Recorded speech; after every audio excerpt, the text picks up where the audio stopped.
സൗഖ്യവും ശാന്തിയും സമാധാനവും പകർന്നിടും യേശുവിൻ നാമത്താൽ. Bible today, Bible today, Bible today, Bible today, Bible today, Bible today. ശാപത്തെ നീക്കിടും യേശുവിൻ രക്തത്താൽ. പാപത്തെ മായിക്കും പാവന സ്നേഹം നൽകിടും. ശിക്ഷയെ മാറ്റിടും നിത്യരക്ഷയെ നൽകിടും. മരണത്തെ നീക്കിടും നിത്യജീവനെ നൽകിടും. നിരാശയെ നീക്കിടും കാൽവരിയാകത്താൽ. യേശുവിൻ നാമത്താൽ. Bible today, Bible today, Bible today. Pastor Noble P. Thomas in Atlanta, USA, 2015, July 25th and 26th, Calvary Church of God. Pastor Noble P. Thomas preaching in Chicago, USA, Hebron Gospel Center on 2015, July 27th to August 2nd. On 2015, August 7th, 8th and 9th, Pastor Noble P. Thomas ministering in the Gateway Malayalam Church, New York, USA. Pastor Noble P. Thomas in Philadelphia, USA, 2015, August 13 to 16, Grace Pentecostal Church. Pastor Noble P. Thomas ministering in Toronto, Canada at International Revival Church on 2015, July 17th, 18th and 19th. ഞാൻ pastor Noble P Thomas. ഇത് Bible today ഈ പ്രോഗ്രാമിലേക്ക് എല്ലാ മാന്യ ശ്രോതാക്കളെയും ഞാൻ യേശുക്രിസ്തുവിന്റെ നാമത്തിൽ സ്വാഗതം ചെയ്യുന്നു. ഒരുമിച്ച് കാണാൻ ഇടയാക്കിയ ദൈവത്തിൻ്റെ കൃപകൾക്കായി ദൈവത്തെ സ്തുതിക്കുന്നു. ഇന്ന് ഈ എപ്പിസോഡിൽ സ്വർഗ്ഗത്തിലെ ദൈവം എനിക്ക് നൽകിയ സന്ദേശത്തോടുള്ള ബന്ധത്തിൽ വേദവചനത്തിൽ നിന്നൊരു ഭാഗം ഇങ്ങനെ വായിപ്പാൻ ആഗ്രഹിക്കുന്നു. മത്തായിയുടെ സുവിശേഷം 4-ാം അധ്യായം അതിൻ്റെ 1 മുതലുള്ള വാക്യങ്ങൾ. അനന്തരം പിശാചിനാൽ പരീക്ഷിക്കപ്പെടുവാൻ യേശുവിനെ ആത്മാവ് മരുഭൂമിയിലേക്ക് നടത്തി. യേശു 40 പകലും 40 രാവും ഉപവസിച്ച ശേഷം അവന് വിശന്നു. അപ്പോൾ പരീക്ഷകനടുത്ത് വന്ന്, നീ ദൈവപുത്രനെങ്കിൽ ഈ കല്ല് അപ്പമായി തീരുവാൻ കൽപ്പിക്കുക എന്ന് പറഞ്ഞു. അതിന് യേശു, മനുഷ്യൻ അപ്പം കൊണ്ട് മാത്രമല്ല ദൈവത്തിൻ്റെ വായിൽ കൂടി വരുന്ന സകല വചനം കൊണ്ടും ജീവിക്കുന്നു എന്ന് എഴുതിയിരിക്കുന്നു എന്ന് ഉത്തരം പറഞ്ഞു. പിന്നെ പിശാച് അവനെ വിശുദ്ധ നഗരത്തിൽ കൊണ്ടുപോയി ദൈവാലയത്തിൻ്റെ അഗ്രത്തിന്മേൽ നിർത്തി അവനോട്, നീ ദൈവപുത്രനെങ്കിൽ താഴോട്ട് ചാടുക, നിന്നെക്കുറിച്ച് അവൻ തൻ്റെ ദൂതന്മാരോട് കൽപ്പിക്കും, അവൻ നിൻ്റെ കാൽ കല്ലിനോട് തട്ടാതെ വണ്ണം നിന്നെ കയ്യിൽ താങ്ങിക്കൊള്ളും എന്ന് എഴുതിയിരിക്കുന്നുവല്ലോ എന്ന് പറഞ്ഞു. യേശു അവനോട്, നിന്റെ ദൈവമായ കർത്താവിനെ പരീക്ഷിക്കരുത് എന്നും കൂടി എഴുതിയിരിക്കുന്നു എന്ന് പറഞ്ഞു. പിന്നെ പിശാച് അവനെ ഏറ്റവും ഉയർന്നൊരു മലമേൽ കൂട്ടിക്കൊണ്ടുപോയി ലോകത്തിലുള്ള സകല രാജ്യങ്ങളെയും അവയുടെ മഹത്വത്തെയും കാണിച്ചു. വീണ് എന്നെ നമസ്കരിച്ചാൽ ഇതൊക്കെയും നിനക്ക് തരാമെന്ന് അവനോട് പറഞ്ഞു. യേശു അവനോട്, സാത്താനെ എന്നെ വിട്ടുപോകും, നിന്റെ ദൈവമായ കർത്താവിനെ നമസ്കരിച്ച് അവനെ മാത്രമേ ആരാധിക്കാവൂ എന്ന് എഴുതിയിരിക്കുന്നുവല്ലോ എന്ന് പറഞ്ഞു. അപ്പോൾ പിശാച് അവനെ വിട്ടുപോയി. ദൂതന്മാർ അടുത്തു വന്ന് അവനെ ശുശ്രൂഷിച്ചു. പുതിയ നിയമത്തിൽ യേശു കർത്താവിൻ്റെ 40 ദിവസ ഉപവാസ പ്രാർത്ഥനയോടുള്ള ബന്ധത്തിൽ നമുക്ക് കാണുവാൻ കഴിയുന്ന മനോഹരമായ 2 വചനഭാഗങ്ങൾ. ഒന്ന് മത്തായിയുടെ സുവിശേഷം 4-ാം അധ്യായം 1 മുതൽ, മറ്റൊന്ന് ലൂക്കോസിൻ്റെ സുവിശേഷം 4-ാം അധ്യായം 1 മുതലുള്ള വാക്യങ്ങളിലുമാണ്. മർക്കോസിൻ്റെ സുവിശേഷം 1:12 വചനത്തിൽ നാം ഇങ്ങനെ കാണുന്നു, അനന്തരം ദൈവത്തിൻ്റെ പരിശുദ്ധാത്മാവ് യേശുവിനെ മരുഭൂമിയിലേക്ക് പോകുവാൻ നിർബന്ധിച്ചു. കർത്താവിൻ്റെ ഈ ലോകത്തിലേക്കുള്ള ദൈവവചനപ്രകാരമുള്ള വരവ് കന്യാമറിയിലൂടെ താൻ ഇവിടെ വരികയുണ്ടായി. വചനം പറയുന്നു, കന്യക ഗർഭിണിയായ ഒരു മകനെ പ്രസവിക്കും, ദൈവം നമ്മോടുകൂടി എന്നർത്ഥമുള്ള എമാനുവേൽ എന്നവൻ വിളിക്കപ്പെടും. ഈ വചനം നിവൃത്തിയാകത്തക്കവണ്ണം യേശു തിരുവെഴുത്തിൻ്റെ നിവൃത്തിയിൽ കാലത്തികവുങ്കൽ ദൈവത്തിൻ്റെ സമയത്ത് ലോകത്തിലേക്ക് വന്നു. അവൻ്റെ ശുശ്രൂഷ കാലയളവ് ആരംഭിക്കുമ്പോൾ യേശു കർത്താവ് യോഹന്നാൻ സ്നാപകനാൽ സ്നാനമേൽക്കാൻ വേണ്ടി ജോർദാൻ കരയിൽ വരികയുണ്ടായി. ജോർദാനിൽ ആ സമയം യോഹന്നാൻ സ്നാപകൻ തൻ്റെ ശിഷ്യന്മാരുമായി ചേർന്ന് ജനത്തെ സ്നാനപ്പെടുത്തിക്കൊണ്ടിരിക്കുകയായിരുന്നു.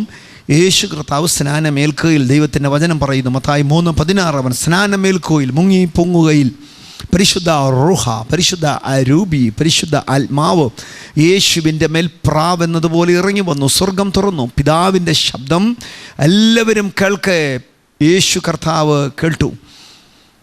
കർത്താവ് ഇങ്ങനെ ആ ശബ്ദം കേൾക്കുകയുണ്ടായി. ജനമെല്ലാം അത് കേട്ടുകൊണ്ടിരുന്നു. ഇവൻ എൻ്റെ പ്രിയപുത്രൻ, ഇവനെ ഞാൻ പ്രസാദിച്ചിരിക്കുന്നു. യേശു കർത്താവ് സ്നാനമേൽക്കുമ്പോൾ ദൈവത്തിൻ്റെ പരിശുദ്ധ ആത്മാവ് അവൻ്റെ മേൽ വരികയുണ്ടായി. ദൈവത്തിൻ്റെ വചനം പറയുന്നു, അവൻ ആത്മാ സ്നാനത്തിലായി. തുടർന്ന് ആത്മാവിൻ്റെ നിറവോടുകൂടി അവൻ മരുഭൂമിയിൽ ശുശ്രൂഷയ്ക്ക് വേണ്ടി ശക്തിയോടെ മടങ്ങി വരുന്നതിന് മുമ്പ് യേശു കർത്താവിനെ പിതാവാം ദൈവം ആത്മാ നിറവിലാക്കുകയുണ്ടായി. ഞാൻ നേരത്തെ ഉദ്ധരിച്ച വേദവചനം പരിശുദ്ധ ആത്മാവാം ദൈവം സ്നാനമേൽക്കുമ്പോൾ യേശു കർത്താവിൻ്റെ മേൽ ദേഹരൂപത്തിൽ പ്രാവുന്നത് പോലെ ഇറങ്ങി വന്നു. അവൻ ആത്മസ്നാനത്തിലായി. പരിശുദ്ധാത്മ നിറവോടുകൂടിയാണ് ദൈവത്തിൻ്റെ നിയോഗത്താൽ യേശു കർത്താവ് മരുഭൂമിയിൽ ഉപവസിക്കുവാൻ വേണ്ടി കടന്നുപോയി. ലൂക്കോസ് 4:1 അങ്ങനെയാണ് ആരംഭിക്കുന്നത്. അനന്തരം പിശാച് മത്തായി 4:1 അങ്ങനെ ആരംഭിക്കുന്നു. അനന്തരം പിശാചിനാൽ പരീക്ഷിക്കപ്പെടുവാൻ യേശു മരുഭൂമിയിലേക്ക് നടത്തപ്പെടുകയുണ്ടായി. ലൂക്കോസ് 4:1 പറയുന്നു, അവൻ ആത്മനിറവുള്ളവനായി യോർദാൻ വിട്ട് മടങ്ങി ദൈവത്തിൻ്റെ ആത്മാവ് യേശുവിനെ മരുഭൂമിയിലേക്ക് നടത്തി. മർക്കോസ് 1:12 പറയുന്നു, അനന്തരം ദൈവത്തിൻ്റെ പരിശുദ്ധ ആത്മാവ് മരുഭൂമിയിൽ ഉപവസിക്കുവാൻ പോകുവാൻ വേണ്ടി യേശുവിനെ നിർബന്ധിക്കുകയുണ്ടായി. യേശു കർത്താവിൻ്റെ ഉപവാസ പ്രാർത്ഥന ആരെങ്കിലും മാനുഷികമായ നിലവാരത്തിൽ നിർബന്ധിക്കപ്പെട്ടതുകൊണ്ട് സംഭവിച്ചതല്ല. ദൈവത്തിൻ്റെ ആത്മാവ് യേശുവിനെ നിർബന്ധിക്ക നിമിത്തം അവൻ ഉപവസിക്കുവാൻ വേണ്ടി കടന്നുപോയി. സാധാരണഗതിയിൽ ജൂൺ ജൂലൈ മാസങ്ങൾ കേരളത്തെ സംബന്ധിച്ച് തിരുവനന്തപുരം മുതൽ കാസർഗോഡ് വരെയുള്ള സ്ഥലങ്ങളിൽ മഴക്കാലം ആരംഭിക്കുമ്പോൾ 2 പ്രധാനപ്പെട്ട ഓർമ്മകളാണ് ദൈവമക്കളായുള്ളവർക്കുള്ളത്. ഒന്ന്, മഴക്കാലം ആരംഭിക്കുമ്പോൾ ജൂൺ മാസത്തിൽ സ്കൂൾ തുറക്കുന്നു. 2, മഴക്കാലം ആരംഭിക്കുമ്പോൾ വിവിധ ഇടങ്ങളിൽ, ഹാളുകളിൽ, ആലയങ്ങളിൽ, ഓഡിറ്റോറിയങ്ങളിൽ കൊട്ടില് കെട്ടി ജനം കൂട്ടത്തോട് ഉപവസിക്കുന്നൊരു സീസണാണ്. നല്ല കാര്യമാണ്. അതൊരു സീസണായി. അല്ലെങ്കിൽ കുഞ്ഞുങ്ങളെയൊക്കെ സ്കൂളിൽ അയച്ചു, വെക്കേഷൻ കഴിഞ്ഞു, മാതാപിതാക്കൾക്കൊരു ഒഴിവ് ലഭിച്ചു, സഭകളിലൊരു ഒഴിവുണ്ടായി, അല്പം തിരക്കൊക്കെ കുറഞ്ഞു, മഴയാണ്, ചൂട് കുറഞ്ഞു. ഈ ഒരു പ്രത്യേക കാലാവസ്ഥയിൽ ഉപവസിക്കുവാൻ നല്ലതാണ് എന്നൊരു ചിന്താഗതി ഈ ഉപവാസ പ്രാർത്ഥനകളുടെ പിമ്പിലുണ്ടോ എന്നെനിക്കറിയില്ല. അങ്ങനെ ഒരു ചിന്ത ഉണ്ടായിട്ടാണോ അതോ പരിശുദ്ധാത്മാവോ ദൈവം നിർബന്ധിച്ചിട്ടാണോ, ഏതായാലും ഉപവസിച്ച് ദൈവസന്നിധിയിൽ പ്രാർത്ഥിക്കുന്നത് നല്ലതാണ്. മറ്റ് ലോകപരമായ എല്ലാ അനുഭവങ്ങളിൽ നിന്നും വേർപെട്ട് ദൈവസന്നിധിയിൽ വചനം കേൾക്കാനും ആരാധിക്കാനും പാടാനും ദൈവസന്നിധിയിൽ ഹൃദയം പകരാനും ഒക്കെ ദൈവജനത്തിന് ഉപവസിക്കുവാൻ വേണ്ടി ഒരു സമയം, അത് പ്രത്യേക സമയമായി വേദപുസ്തകത്തിൽ വേർതിരിക്കപ്പെട്ട ഒരു സീസണല്ല. എന്നാൽ നാമധേയ ക്രിസ്തീയ സഭകളോടുള്ള ബന്ധത്തിൽ, നോമിനൽ ക്രിസ്ത്യൻ പശ്ചാത്തലത്തിലുള്ളവർക്ക്, എപ്പിസ്കോപ്പൽ സഭകളിലുള്ളവർ, നോയമ്പ് കാലങ്ങളുണ്ട് അവർക്ക്. ഇറച്ചി, മീൻ, മുട്ട മുതലായ നോൺ വെജിറ്റേറിയൻ ആഹാരങ്ങൾ ഒഴിവാക്കി അവർ വെജിറ്റേറിയൻ ആഹാരം മാത്രം കഴിച്ച്, സസ്യാഹാരങ്ങൾ മാത്രം കഴിച്ച് നോയമ്പ് കാലഘട്ടങ്ങളിൽ ഉപവസിക്കാറുണ്ട്, നോയമ്പെടുക്കാറുണ്ട്. സത്യത്തിൽ പഴയ നിയമത്തിൽ അതിനെ ദാനിയേൽ ഫാസ്റ്റ് എന്ന് വേണമെങ്കിൽ പറയാം.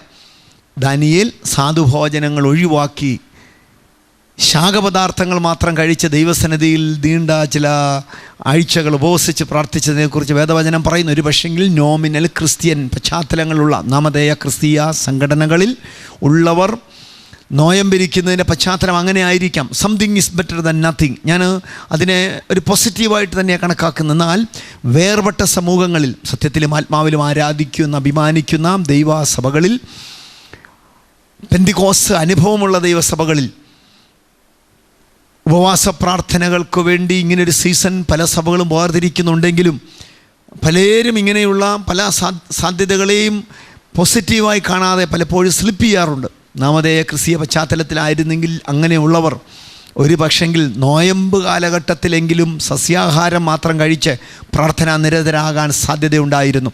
എന്നാൽ സത്യത്തിലും ആത്മാവിലും ആരാധിക്കുന്നു എന്ന് പറയുന്ന കൂട്ടങ്ങളിലുള്ള ചിലരെങ്കിലും സസ്യാഹാരം കഴിച്ചുള്ള ഒരു പ്രാർത്ഥനാനുഭവം അവർക്കില്ല, ആഹാരം വെടിഞ്ഞുള്ളൊരു പ്രാർത്ഥനാനുഭവം അവർക്കില്ല. ഞാൻ ആ വിഷയങ്ങളെ പോസിറ്റീവായി കണ്ടുകൊണ്ടാണ് പറയുന്നത്. എന്നാൽ ഇതര നോൺ ക്രിസ്ത്യൻ പശ്ചാത്തലങ്ങളിലുള്ളവർ, അവർ നോമ്പ് കാലം എന്ന് പറഞ്ഞ് തന്നെ പകൽക്കാലങ്ങളിൽ ഉമിനീര് പോലും ഇറക്കാതെ, വെള്ളം പോലും കുടിക്കാതെ, പകൽ നേരങ്ങളിൽ അവർ പ്രാർത്ഥനയ്ക്ക് വേണ്ടി അങ്ങനെ സമയം വേർതിരിക്കാറുണ്ട്. Something is better than nothing എന്ന ഒരാശയത്തിൽ അവർ വിശ്വസിക്കുന്ന ദൈവത്തിൽ, അവരെ ആരാധിക്കുന്ന ദൈവത്തെ, അവർ വിശ്വസിക്കുന്ന അവരുടെ വിശുദ്ധ ഗ്രന്ഥവുമായി ഒക്കെ ദൈവസന്നിധിയിൽ അവർ വേർതിരിക്കുന്നു. അതിനെ ഒരു പോസിറ്റീവായി തന്നെ കാണുവാൻ വേണ്ടി കഴിയത്തുള്ളൂ. എന്നാൽ വേർപെട്ട സമൂഹങ്ങളിൽ ഇങ്ങനെയുള്ള ഒരു നോമ്പുമില്ല, എന്നാൽ ആഹാരം വെടിഞ്ഞുള്ളൊരു ഉപവാസവുമില്ല, പ്രാർത്ഥനയ്ക്ക് വേണ്ടി വർഷത്തിലെ ഏതെങ്കിലും ഒരു പ്രത്യേക സമയങ്ങൾ വേർതിരിക്കുന്നതുമില്ല. പല മേഖലകൾ ഇതിൻ്റെ അകത്തുണ്ട്. നമ്മുടെ മേൽ ദൈവത്തിൻ്റെ ആത്മാവുണ്ട്. പഴയ നിയമ കാലഘട്ടത്തിൽ പരിശുദ്ധ ആത്മാവ് ഏതെങ്കിലും ഒരു സമയത്ത് വന്നു പോവുകയായിരുന്നു. എന്നാൽ പുതിയ നിയമത്തിൽ, വേദപുസ്തകത്തിൽ ദൈവം വാഗ്ദാനം ചെയ്തതുപോലെ എന്നേക്കും നമ്മിൽ വസിക്കേണ്ടതിനായി ദൈവത്തിൻ്റെ പരിശുദ്ധ റൂഹ നമ്മിൽ ഉണ്ട്. അത് പ്രത്യേക ഒരു സമയത്ത് വരികയും പ്രത്യേക ഒരു സമയത്ത് നമ്മെ പ്രാർത്ഥനയ്ക്കും ആരാധനയ്ക്കും വേണ്ടി നിയോഗിക്കുന്നതല്ല. വചനം പറയുന്നു, 1 യോഹന്നാൻ 2:24, അവനാൽ പ്രാപിച്ച അഭിഷേകം നമ്മിലുണ്ട്, ആരും നമ്മെ ഉപദേശിക്കേണ്ട ആവശ്യമില്ല. എന്നേക്കും വസിക്കുന്ന ഒരാത്മാവ് നിരന്തരം നമ്മോട് സഹവസിക്കുകയും നമ്മോടുകൂടെ സഹവസിക്കുകയും നമ്മോട് നിരന്തരം ഇടപെടുകയും ചെയ്യുന്ന ഒരു പരിശുദ്ധ ആത്മാവ് ദൈവം പുതിയ നിയമത്തിൽ നമ്മുടെ മേൽ പകർന്നിട്ടുണ്ട്. നാം ന്യായപ്രമാണത്തിൻ്റെ കീഴിലല്ല. ഇതൊക്കെ വളരെ പോസിറ്റീവായി ഇരിക്കുമ്പോൾ തന്നെ ചില നേരങ്ങളിൽ ലോകപരമായ എല്ലാ സാഹചര്യങ്ങളെയും ഒഴിവാക്കി ദൈവസന്നിധിയിൽ ദൈവത്തിൻ്റെ ആത്മാവ് നിർബന്ധം തരുന്ന ചില സമയങ്ങളിൽ ഉപവാസത്തോടുകൂടി നാം പ്രാർത്ഥനയിലായിരിക്കുന്നത് നല്ലതാണ്. ഉപവാസം പുതിയ നിയമത്തിൽ വേണോ വേണ്ടയോ ഇങ്ങനെയുള്ള വിവാദപരമായ പല ആശയങ്ങളും ഈ സമയങ്ങളിൽ, ഈ കാലഘട്ടങ്ങളിൽ പുറത്തു വരുന്നുണ്ട്. ഞാൻ ആ വിഷയങ്ങളെ ഒന്നും തൊടുവാനല്ല ആഗ്രഹിക്കുന്നത്. ഒരു പക്ഷെങ്കിൽ ഉന്നതമായ അനുഭവങ്ങളുള്ള, ഉന്നതമായ ദൈവിക വെളിപ്പാടുകളുള്ള, ഉന്നതമായ ആത്മറലങ്ങൾ ഉപയോഗിക്കുന്ന ചിലർക്കെങ്കിലും ഒരു പക്ഷെങ്കിൽ ആ തരത്തിലുള്ളൊരു വെളിപ്പാട് നിമിത്തം അവർക്ക് ഉപവസിക്കേണ്ട ആവശ്യമുണ്ടായിരിക്കത്തില്ല. അതെല്ലാവരെയും സംബന്ധിച്ച് ആപ്ലിക്കബിൾ അല്ല. പൗലോസിനോടുള്ള ബന്ധത്തിൽ പോലും തന്നെ ദൈവത്തിൻ്റെ പരിശുദ്ധ ആത്മാവ് തന്നെ വിളിച്ച വേലയ്ക്കായി അവരെ വേർതിരിക്കുവീൻ എന്ന് പരിശുദ്ധാത്മാവോട് പറയുകയും മൂപ്പന്മാർ അവരുടെ മേൽ കരം വെച്ച് അവരെ ശുശ്രൂഷയ്ക്ക് വേണ്ടി വേർതിരിക്കുകയും ചെയ്യുന്നതിൻ്റെ തൊട്ട് മുമ്പ് അപ്പോസ്തലപ്രവൃത്തി 13-ാം അധ്യായത്തിൽ അന്ത്യോക്യയിലെ സഭയിൽ വിശുദ്ധന്മാർ ചേർന്നൊരു ഉപവാസ പ്രാർത്ഥന തന്നെ ഉണ്ടായിരുന്നു.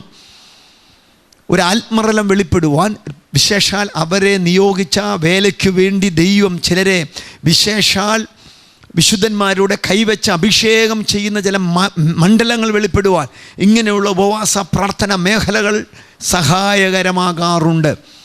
ചിലരെ സംബന്ധിച്ചത് ആവശ്യമില്ലായിരിക്കും. അതുകൊണ്ട് എല്ലാവർക്കും അത് ആപ്ലിക്കബിളാ എന്ന് പഠിപ്പിക്കുമ്പോൾ ഒരുപക്ഷെ നാം ദുരുപദേശ മേഖലകളിലേക്ക് മാറാൻ സാധ്യതയുണ്ട്. സാധാരണക്കാരായ ദൈവമക്കളെ ആത്മീയ വർധനവിലേക്കും വിശുദ്ധിയിലേക്കും പ്രാർത്ഥനയിലേക്കും ദൈവമായുള്ള ബന്ധത്തിലേക്ക് നയിക്കുന്നതാണ് സതുപദേശം. അങ്ങനെയുള്ള ആത്മമണ്ഡലങ്ങളിൽ ഉന്നതമായ അനുഭവങ്ങളിൽ വരാത്തവരോടുള്ള ബന്ധത്തിൽ ഉന്നതമായ വിശുദ്ധന്മാർക്കും അഭിഷക്തർക്കും ലഭിച്ച വെളിപ്പാടുകൾ അതെല്ലാവർക്കും ആപ്ലിക്കബിളാ എന്ന് പറഞ്ഞ് പഠിപ്പിക്കുമ്പോൾ അത് ചിലർക്ക് അത് ആത്മീയ വർധനവിനല്ല കാരണമായി തീരുന്നത്, ആത്മീയമായ ശോഷണത്തിന് കാരണമായി തീരും.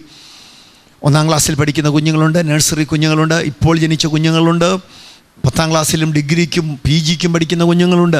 അവർക്കെല്ലാം പ്രായവ്യത്യാസമുണ്ട്. പ്രായത്തിനനുസരിച്ചുള്ള ആഹാരം കൊടുക്കുവാൻ ലൂക്കോസ് 12:42 പറയുന്നു, ദൈവം കണ്ട വിശ്വസ്തരായ ഗൃഹവിചാരകന്മാരുണ്ട്.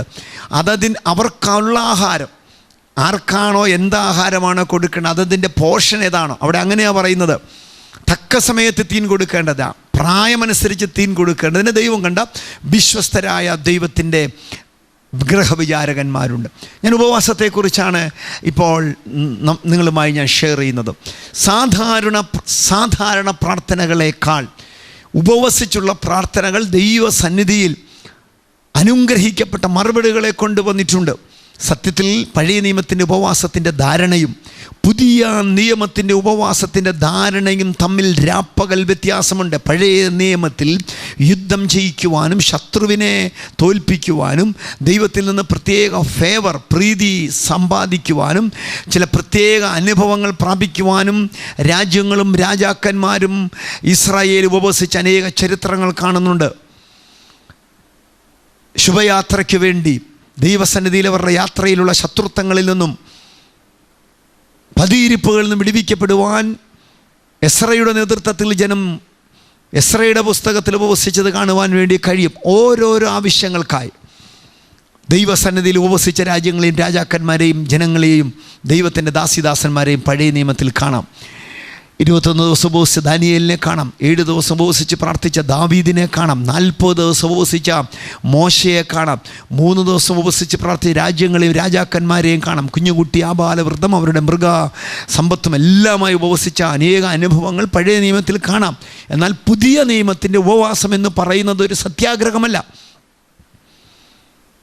പെർഫെക്റ്റ് വിൽ ഓഫ് ഗോഡ്, പരിപൂർണമായ ദൈവത്തിൻ്റെ ഹിതം വെളിപ്പെടേണ്ട സ്ഥാനത്ത് പെർമിസീവ് വിൽ ഓഫ് ഗോഡ്, അനുവദനീയമായത് ദൈവത്തിൽ നിന്ന് നാം നിർബന്ധമായി ചോദിച്ചു വാങ്ങുന്ന ചിലതിനെ സംബന്ധിച്ച് ദൈവത്തിൽ ഉപവസിക്കുന്നത് അത്ര അനുയോജ്യമാണോ എന്നെനിക്ക് അറിയില്ല. പഴയ നിയമത്തിൻ്റെ ഉപവാസം ഒരുപക്ഷെങ്കിൽ കെടുതികൾ മാറ്റാൻ, രോഗം മാറ്റാൻ, ശാപം മാറ്റാൻ, ദൈവത്തിൻ്റെ കോപം മാറ്റാനൊക്കെ നെടുമ്പാട് വീണ് കരഞ്ഞ് ദൈവസന്നിധിയിൽ ഉപവസിച്ച അനേക ചരിത്രങ്ങളുണ്ട്. അതെല്ലാം അവർക്ക് ഉപകാരമായിരുന്നു. എന്നാൽ പുതിയ നിയമത്തിൽ ഉപവാസത്തിൻ്റെ ധാരണയെക്കുറിച്ചൊരു വിശുദ്ധൻ എങ്ങനെയായിരിക്കണം, ഉപവാസത്തോടുള്ള ബന്ധത്തിൽ അവൻ്റെ മനോഭാവം എങ്ങനെയായിരിക്കണമെന്ന് നമുക്ക് കാണുവാൻ കഴിയുന്നത് അനുഗ്രഹിക്കപ്പെട്ടൊരു ഉപവാസത്തിൻ്റെ മാതൃക യേശുവിൽ നിന്നുള്ളതാണ് നമുക്ക് കാണുവാൻ കഴിയുന്നത്. മത്തായിയുടെ സുവിശേഷം 9-ാം അധ്യായം 14-ാമത്തെ വാക്യത്തിൽ യോഹന്നാൻ്റെ ശിഷ്യന്മാർ യേശു കർത്താവിൻ്റെ ശിഷ്യന്മാർ അരികിൽ ചോദ്യവുമായി വരുന്നുണ്ട്. ചോദ്യം ഇതാണ്: യോഹന്നാനും തൻ്റെ ശിഷ്യന്മാരും അധികം ഉപവസിക്കുന്നു, നീ നിന്റെ ശിഷ്യന്മാർ ഉപവസിക്കുന്നില്ല. യോഹന്നാൻ മത്തായിയുടെ സുവിശേഷം 9-ാം അധ്യായം 15-ാം വാക്യത്തിൽ ഈ ചോദ്യത്തിന് മറുപടിയായി യേശു ഇങ്ങനെ പറഞ്ഞു: മണവാളൻ കൂടെയുള്ളപ്പോൾ തോഴ്മക്കാർക്ക് ദുഃഖിപ്പാൻ കഴിയുകയില്ല. മണവാളൻ അവരെ വിട്ടുപിരിയേണ്ടുന്ന ഒരു കാലം വരും, അന്ന് അവർ ഉപവസിക്കും. അതായത് ദുഃഖത്തിനും ഉപവാസത്തിനും ഒരേ അർത്ഥമാണ് മത്തായിയുടെ സുവിശേഷം 9, 14, 15 വാക്യങ്ങളിൽ യേശു കർത്താവ് മറുപടിയായി നൽകുന്നത്. അപ്പോൾ പുതിയ നിയമത്തിൽ എന്തിനു വേണ്ടി നാം ഉപവസിച്ച് പ്രാർത്ഥിക്കണം? ഈ സമയം ഒരു പക്ഷെങ്കിൽ പ്രാർത്ഥനയ്ക്ക് ഉപവാസത്തിന് വേർതിരിക്കുവാൻ നമുക്കൊരു സാധ്യതയുള്ള സമയമായിരിക്കാം. മർക്കോസ് 1:12 ഞാൻ പിന്നെ ആവർത്തിക്കുന്നു: അനന്തരം പിശാചിനാൽ പരീക്ഷിക്കപ്പെടുവാൻ മരുഭൂമിയിലേക്ക് പോകുവാൻ ദൈവത്തിൻ്റെ പരിശുദ്ധ റൂഹ, പരിശുദ്ധ ആത്മാവ് യേശുവിനെ നിർബന്ധിക്കുകയുണ്ടായി. പുതിയ നിയമത്തിൽ യേശു കർത്താവിൻ്റെ ഉപവാസത്തെ നാം മോഡലായി എടുക്കുന്നുണ്ടെങ്കിൽ ദൈവത്തിൻ്റെ പരിശുദ്ധ ആത്മാവ് നമ്മെ നിർബന്ധിക്കുമ്പോഴാണ് നാം ഉപവസിക്കേണ്ടത്. സഭയും പാസ്റ്റർ ഉപവസിക്കുന്ന സമയത്ത് ആണോ എന്ന് ചോദിച്ചാൽ എനിക്കറിയില്ല. ഒരു സാധ്യത കിട്ടിയപ്പോഴാണോ എന്ന് ചോദിച്ചാൽ എനിക്കറിയില്ല. അല്ലെങ്കിൽ ഒരു പ്രശ്നം വരുമ്പോൾ, കുഞ്ഞിൻ്റെ അഡ്മിഷന് വേണ്ടി, മോളുടെ കല്യാണം നടക്കാൻ, അവൾക്ക് ഒരു ജോലി ലഭിക്കാൻ, അല്ലെങ്കിൽ ഒരു പ്രൊമോഷൻ ലഭിക്കാൻ, വീട് മാറാൻ, കടം മാറാൻ, ശത്രുവിൻ്റെ മേൽ ജയം ഏറ്റെടുക്കാൻ, ഇതൊന്നും പുതിയ നിയമത്തിൽ ഉപവാസത്തിന് കാരണങ്ങളേ അല്ല. യേശു കർത്താവ് മത്തായി 9, 14, 15 പറഞ്ഞ വാക്യങ്ങൾ പ്രകാരം പുതിയ നിയമത്തിൽ ഉപവാസം ആത്മമണവാളനായ കർത്താവുമായുള്ള ബന്ധം, പ്രാർത്ഥനയിലുള്ള തീവ്രമായ അനുഭവങ്ങൾ, വചനത്തോടുള്ള നമ്മുടെ ജീവിതത്തിലെ അനുഭവങ്ങൾ, കൂട്ടായ്മയിലെ നമ്മുടെ പഴയ മേഖലയിലുള്ള അനുഭവങ്ങൾ, അതിന് എപ്പോഴാണോ കുറവ് സംഭവിക്കുന്നതെന്ന് നിങ്ങൾക്ക് തോന്നുമ്പോൾ ഒന്ന് നിങ്ങൾക്ക് പ്രാർത്ഥനയോടുകൂടി ഉപവസിക്കാനൊരു തീരുമാനമെടുക്കാം. 2, ദൈവത്തിൻ്റെ ആത്മാവ് നമ്മെ നിർബന്ധിക്കുന്ന ചില സാഹചര്യങ്ങളുണ്ട്.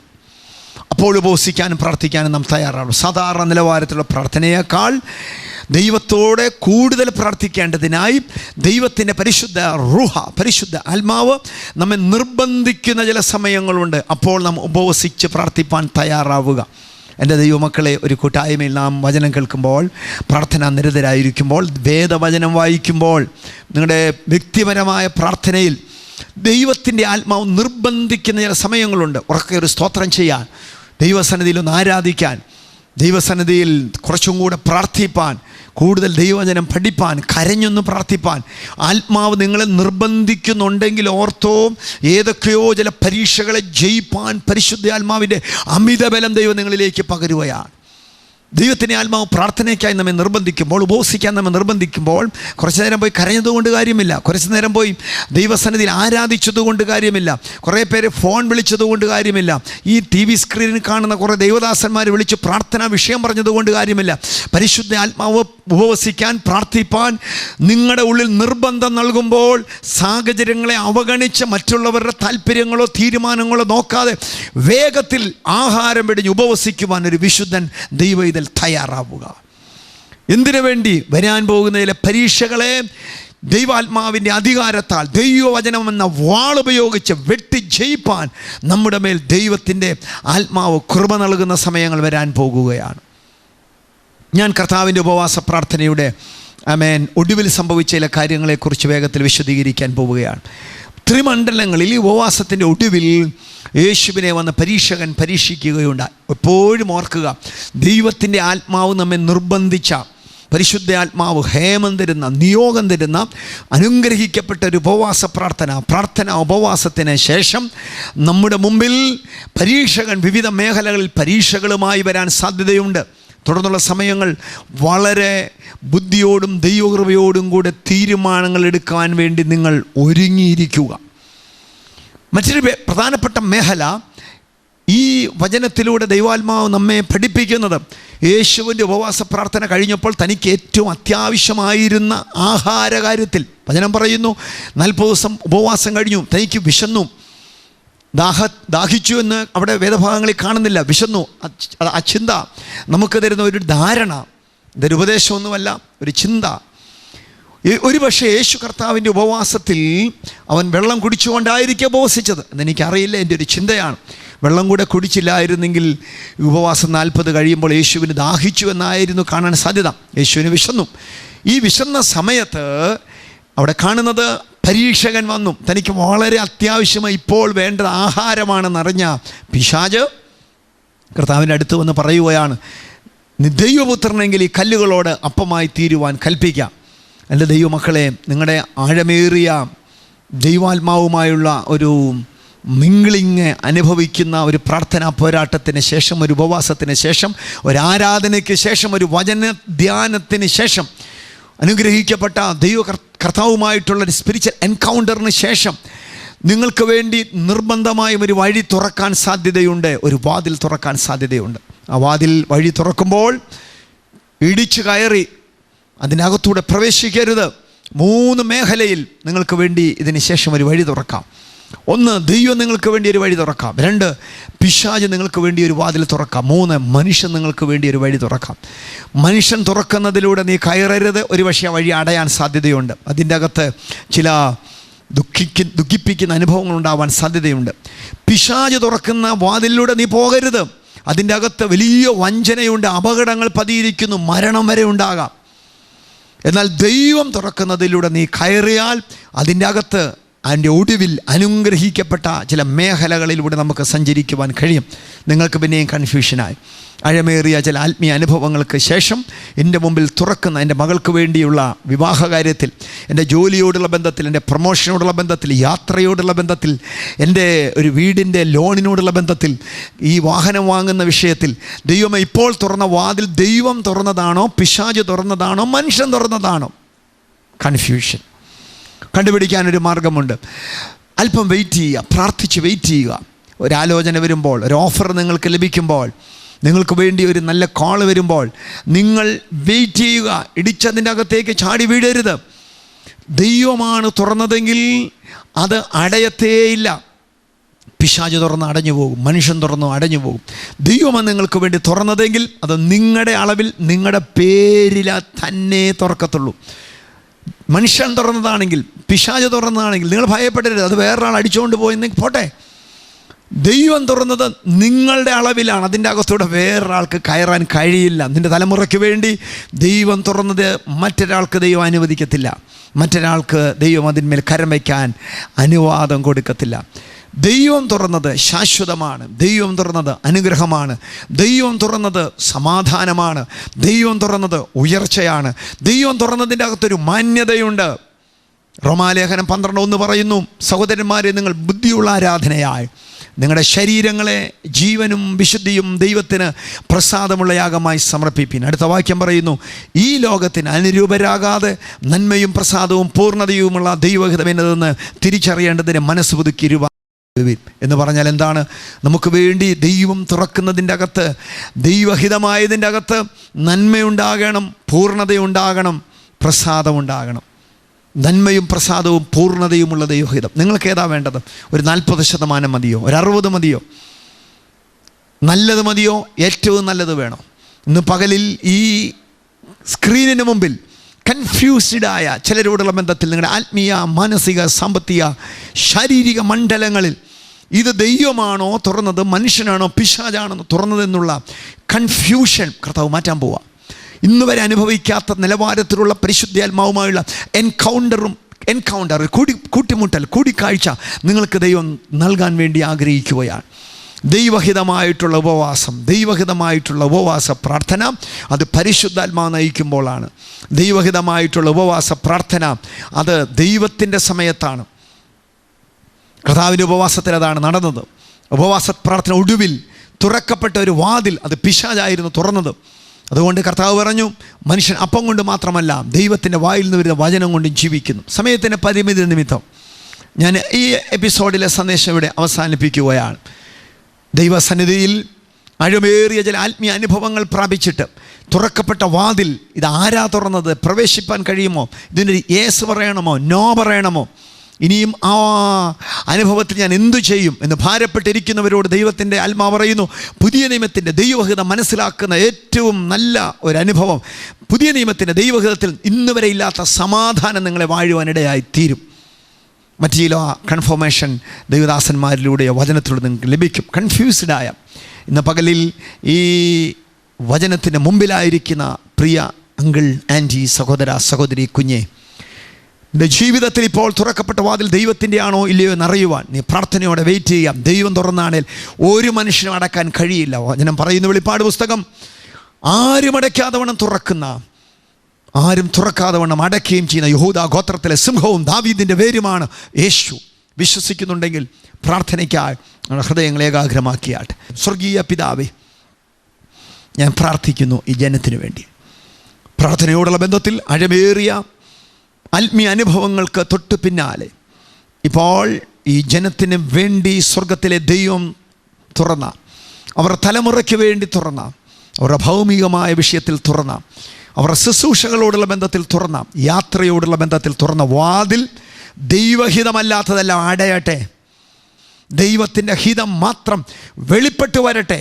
ആത്മസാന്നിധ്യവും മഹത്വവും കൊണ്ടിപ്പോൾ ഈ സ്ക്രീനിന് മുമ്പിലായിരിക്കുന്നവരുടെ ശരീരാത്മദേഹികളിൽ ദൈവത്തിൻ്റെ ഒരു സ്പർശനം ഉണ്ടാകട്ടെ. അനുഗ്രഹിക്കുന്നു യേശുവിൻ്റെ നാമത്തിൽ തന്നെ, ആമേൻ. ബൈബിൾ ടുഡേയിലൂടെ ഇതുവരെയും ഈ സന്ദേശം ശ്രദ്ധിച്ച എല്ലാവർക്കുമുള്ള നന്ദി യേശു ക്രിസ്തുവിൻ്റെ നാമത്തിൽ അറിയിക്കുന്നു. സ്ക്രീനിൽ കാണുന്ന നമ്പറുകളിൽ നിങ്ങൾക്ക് ഞങ്ങളെ കോൺടാക്റ്റ് ചെയ്യാൻ കഴിയുന്നുണ്ട്. പ്രാർത്ഥനാ വിഷയങ്ങൾ ഞങ്ങൾ ക്ഷണിക്കുന്നു. അടുത്ത ആഴ്ച ഇതേ സമയം ബൈബിൾ ചുളയിൽ തമ്മിൽ കണ്ടുമുട്ടും നടം വരെ പൂർണ്ണ സമാധാനത്തിൽ സ്വർഗത്തിലെ ദൈവം നിങ്ങളെല്ലാവരെയും കാക്കട്ടെ. ദൈവത്തിൻ്റെ പൂർണ്ണഹിതം നിറവേറപ്പെടട്ടെ എന്ന് ഞാൻ ആശംസിക്കുന്നു. I love you and Jesus loves you and God bless you all.